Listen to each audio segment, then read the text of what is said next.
Satisfaction చేస్తారని మాత్రం నేనైతే అనుకోవట్లేదు.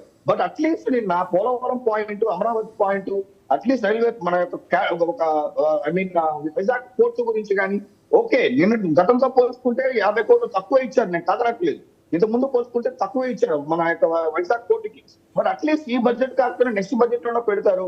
ఇంకా మనం తెచ్చుకోవాల్సిన అవకాశాలు చాలా ఎక్కువ ఉన్నాయి సార్. కేంద్రము చాలా చాలా చాలా చాలా స్కీమ్స్ లో చాలా ఇచ్చింది సార్. ఈసారి దాన్ని పర్ఫెక్ట్ గా వాడుకోగలిగితేనే ప్రతి స్టేట్ కూడా ఒక సఫిషియెంట్ గా డెవలప్ అవ్వడానికి ఛాన్సెస్ ఉంది. నిన్న ఆ విధంగా తీసుకున్నట్టయితే క్యాన్సర్ లాంటి దానికి ఏదైతే ఇంపోర్ట్స్ ఎక్స్పోర్ట్స్ మీద ఏదైతే ఈ యొక్క ట్యాక్స్ ఏదైతే ఉంటుందో, కస్టమ్స్ ట్యాక్స్ ఏదైతే ఉందో అది తగ్గించడం జరిగింది.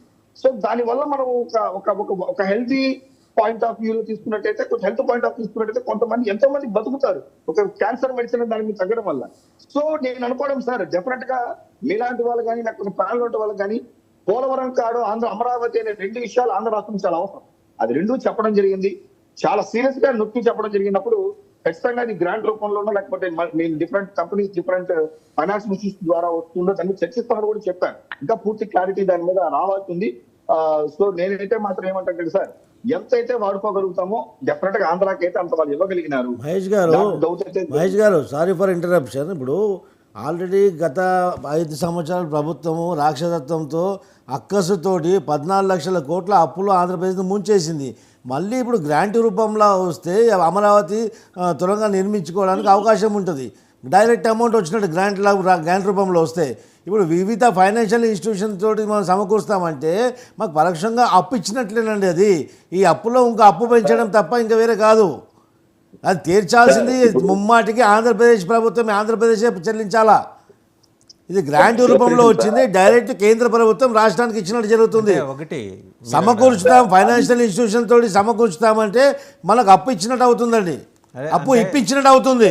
మహేష్ గారు అప్పు ఇప్పించడం కూడా 15,000 కోట్ల రూపాయలు ఒకేసారి వస్తాయా, 1000 కోట్లు వస్తాయా, 500 కోట్లు వస్తాయా, దశల వారీగా వస్తాయా చెప్పలేమండి. కాదు డాక్టర్ రావు గారు, మహేష్ గారు ఎంత ప్రొయాక్టివ్గా ఆలోచిస్తున్నారంటే, వాళ్ళ నాయకుడు ఫేజ్ 1 ఫేజ్ 2 వారాహిలో ఒకటి చెప్పారు, రౌడీ షీట్ల మీద ట్యాక్స్ వేసి సంవత్సరానికి 1,00,000 కోట్ల రూపాయలు వసూలు చేస్తామని. సో దాంట్లో తీర్చేస్తారేమో. నిజంగా మనం చాలా పాజిటివ్గా చూడాలి, అప్రిషియేట్ చేయాలి. అండ్ రెండోది మహేష్ గారు, మీకు ఒక ప్రశ్న. యూనియన్ బ్యాంక్ ఆఫ్ ఇండియా అని వాళ్ళు మనం పిలుచుకుంటున్నాం. పక్కనే ఉన్న రామ్ కుమార్ గారికి మీకన్నా నాకన్నా ఆయనకి ఎక్కువ నాలెడ్జ్ ఉంది దాని మీద. భోగరాజ్ పట్టాభిసిద్ధరామయ్య గారని ఆయనకి తెలియక ఆంధ్రప్రదేశ్లో పుట్టారు అప్పట్లో, అందువల్ల ఆంధ్ర బ్యాంక్ అని పెట్టారు. ఆయన అదే వేరే స్టేట్లో పెట్టి దానికి ఏదో పేరు పెట్టుంటే ఆ పేరు నిలబడేది. ఆ పేరు ఏమన్నా వెనక్కి తీసుకొచ్చే ప్రతిపాదన ఉందా? అంటే ఇది బియాండ్ బడ్జెట్ ఐఎమ్ ఆస్కింగ్. మీ వైపు నుంచి ఏమైనా ఒత్తిడి ఉంటుందా? ఆంధ్రాకున్న ఏకైక పేరు అది ఆంధ్ర బ్యాంక్ అని. సార్ మీరు తీసుకొచ్చే అంశాలు ఏదైతే ఉంటుందో అది ఎలాంటిది అంటే, నిజంగానే ఇంతకుముందు అన్నారు అసలు 10 years అయిపోయిన తర్వాత కామన్ క్యాపిటల్ పాయింట్ మీద తిరిగి మళ్ళీ అడుగుతారా అని అడిగారు.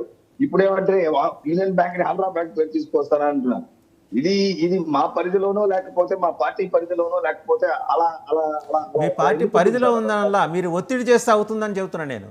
మీరు ఒత్తిడి చేస్తే, ఎందుకంటే మీరు మోడీకే పీచే విషయం కాదు వాసుదేవన్ గారు, బాయిల్ వేసిన తర్వాత మళ్ళీ బయటకు వస్తుందా?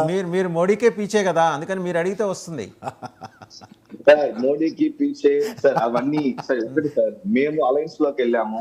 When compared with last time budget అలాగే అలాట్మెంట్స్ లో పోల్చుకున్నట్టయితే వైఎస్ఆర్సీపీ చేసిన దానికంటే కూడా ద బెస్ట్ అయితే మాత్రం ఈసారి బడ్జెట్ లో కేటాయించలేదు. వాళ్ళతో పోల్చుకుంటారు ఏంటంటే, ధర్నా చౌకుల్లో కూర్చున్న వాళ్ళతో మీరు పోల్చుకోవటం ఏంటి? మీరు అధికారంలో ఉన్నారు, మీరు మర్చిపోతున్నారు. అధికారంలో ఉన్నాం కాబట్టి సార్ మాకు రావాల్సింది, కేటాయించాల్సింది ఏదైతే అడిగామో సార్, ఇది 1 year బడ్జెట్ సార్. ఇంకొక 4 సంవత్సరాలు ఉంది. రైట్, ఒకసారి రేగిడి లక్ష్మణరావు గారి దగ్గరికి వెళ్దాం. ఆయన ధర్నా చౌక్ దీని నుంచి ట్రామా నుంచి వచ్చేసినట్టున్నారు మళ్ళీ ఆంధ్రప్రదేశ్కి. ఒకసారి ఆయన దగ్గరికి వెళ్దాం. లక్ష్మణరావు గారు, రేగిడి లక్ష్మణరావు గారు వినిపిస్తుందా? లక్ష్మణరావు గారు వినిపిస్తుందా? గుడ్ మార్నింగ్ అండి. Good morning.